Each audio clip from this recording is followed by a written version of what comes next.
Fase puncak ibadah haji di Ar-Musnah telah berakhir hari Rabu ini. Jemaah haji yang mengambil nafar sani mulai didorong dari tenda di Mina ke hotel di Mekah. Berakhirnya fase Ar-Musnah disambut sukacita oleh jemaah dan petugas. Mereka diberangkatkan ke hotel Mekah menggunakan bus. Jemaah diimbau untuk beristirahat terlebih dahulu sebelum melakukan tawaf ifadah dan sa'i. Dengan kondisi-kondisi yang selama di Arafah, di Muzdalifah, dan di Mina cukup menguras tenaga. Oleh karena itu begitu sampai di Mekah kita harapkan dan kita himbau agar jamaah kembali untuk refresh kembali tenaganya, ya, staminanya. Ketika sudah fit baru melaksanakan tawaf ibadah. Kecuali jamaah yang langsung akan kembali ke Indonesia. Ini kita perbolehkan untuk langsung melakukan tawaf ibadah dan juga rangkaian kegiatan haji lainnya. Usai mabit di Mina, jemaah mulai melakukan lempar jumrah. Lempar jumrah pada malam hari lebih lengang dibandingkan dengan siang hari. Jumlah jemaah haji pada malam hari relatif lebih sedikit, sehingga waktu melempar jumrah lebih cepat. Kepadatan jemaah hanya terjadi sebentar saat masuk area Jumarat. Pemilihan waktu malam hari juga untuk menghindari cuaca terik pada siang hari. Karena kita ambil di malam hari, jadi udaranya juga nggak terlalu panas. Dan ternyata begitu kita muter, awalnya kelihatan padat, tapi ternyata begitu sudah di dalam daerah Jumarat, itu ternyata lengang. Dan pembimbing kita juga cukup baik untuk mengarahkan kita ke sisi-sisi di mana Jumarat itu ternyata ada yang sisinya itu sepi gitu, sehingga kita bisa merapat ke arah dinding. Selengkapnya mengenai rangkaian ibadah haji, kita bergabung bersama jurnalis Kompas TV, Yasir Nenek Ama di Mina, Arab Saudi. Selamat malam Haji Yasir. Malam ini masih ada sejumlah jemaah yang memilih lempar jumroh karena menghindari cuaca terik di siang hari. Selanjutnya apalagi yang para jemaah akan lakukan yang bisa Anda ceritakan kepada kita? Selamat sore waktu Arab Saudi, Mario dan juga saudara. Saat ini di Arab Saudi waktu sore jelang maghrib begitu. Dan memang kalau dilihat di belakang saya ini adalah salah satu jalur menuju ke lokasi pelemparan jumroh. Kondisinya jauh lebih lengang dibandingkan sebelumnya karena jemaah haji Indonesia dan sebagian besar jemaah haji dunia ini lebih memilih untuk mengambil nafar awal. Nafar awal ini artinya adalah melakukan pelemparan jumroh lebih awal, yaitu pada 10 hingga 12 Zulhijjah. Sementara itu nafar akhir, yaitu hari ini adalah batas akhir jemaah haji untuk melakukan pelemparan jumroh begitu. Nah, pemilihan waktu memang menjadi salah satu alternatif yang disampaikan oleh kepada para jemaah haji karena di sini cuacanya sangat ekstrim. Panasnya sangat ekstrim, kita ketahui dampaknya ini sehingga menyebabkan banyak jamaah haji yang meninggal dunia.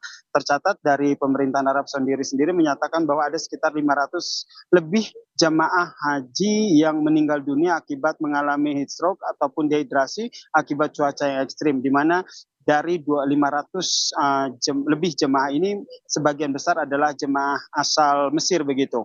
Nah, setelah melakukan pelemparan jumroh, nanti akan dilanjutkan dengan melakukan satu lagi wajib haji, yaitu tawaf wada ataupun tawaf perpisahan begitu. Nah, kalau kami rombongan haji khusus Patuna ini rencana esok hari baru akan melakukan tawaf wada atau tawaf perpisahan. Itu berarti kami akan bergerak dari tempat tinggal transit ataupun hotel transit yang ada di Azizia ini menuju ke Mekah, kemudian melakukan tawaf wada, tawaf perpisahan. Setelah itu baru menyelesaikan rangkaian ibadah haji, baik rukun haji maupun wajib haji.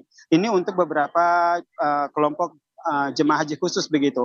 Berbeda dengan jemaah haji khusus nanti kalau jemaah haji reguler mereka belum sebagian besar belum melaksanakan rukun haji yang lain, yaitu melaksanakan tawaf dan juga sa'i yang masuk dalam rangkaian rukun haji, yaitu tawaf ibadah dan juga sa'i. Jadi setelah mereka melakukan pelemparan jumroh, kemudian mabit di Mina, mereka akan bergerak menuju ke Mekah untuk melaksanakan rukun haji terlebih dahulu, menyelesaikan rukun haji. Setelah itu barulah nanti akan beristirahat, kemudian menyelesaikan wajib haji yang lain. Memang pengaturan pelaksanaan rukun haji maupun wajib haji ini harus diatur sedemikian rupa oleh pemerintah sehingga tidak terjadi penumpukan jamaah di satu titik. Ini kemarin yang sempat menjadi concern dari pemerintah terkait dengan bagaimana kondisi maktab ataupun tenda menginap di Mina yang ternyata tidak bisa mengakomodir jumlah jemaah Indonesia. Salah satu penyebabnya karena memang lokasi maktab ataupun tenda di Mina ini yang tidak bertambah, luasnya tidak bertambah, jumlahnya tidak bertambah, sedangkan jumlah jemaah haji Indonesia ini bertambah, sehingga perlu adanya pengaturan shifting begitu. Nah, shifting yang diberlakukan ini terkadang tidak bisa berjalan dengan rapih sehingga terjadi penumpukan jemaah. Contohnya ketika ada shift A begitu mereka harus menuju ke tenda untuk menginap, kemudian di jam-jam tertentu mereka harus sudah keluar dari tenda sehingga bisa dimasuki oleh kelompok jemaah lain, namun karena mereka tidak keluar dari tenda tersebut sesuai dengan jadwal sehingga pada saat jemaah berikutnya harus datang, nah ini yang terjadi penumpukan. Hal ini yang menyebabkan akhirnya beberapa jemaah akhirnya tidak bisa mendapatkan tempat tidur untuk mabit, kemudian juga dampaknya akhirnya mereka harus berada di area-area luar dari tenda itu sendiri. Sebenarnya berdasarkan sejumlah aturan terkait dengan mabit di Mina ini diberlakukan tidak harus 1 malam penuh begitu, namun bisa dilakukan mabit setengah malam. Ini yang juga kami lakukan begitu, sehingga ketika kami mabit setengah malam di Mina, selanjutnya kami bisa kembali ke hotel transit untuk melakukan persiapan lempar jumroh. Nah, setelah ini nanti jemaah haji akan menuju ke Mekah untuk melaksanakan tawaf wada. Ini merupakan bagian terakhir dari rangkaian rukun haji dan wajib haji, Mario. Dan setelah kami melakukan tawaf wada, itu berarti semua rangkaian ibadah haji baik rukun maupun wajib haji sudah selesai kami lakukan, Mario. Ya Yasir, singkat saja, ini pergantian jadwal jemaah lempar jumroh ini apakah melibatkan PPIH atau juga pihak dari Arab Saudi saja?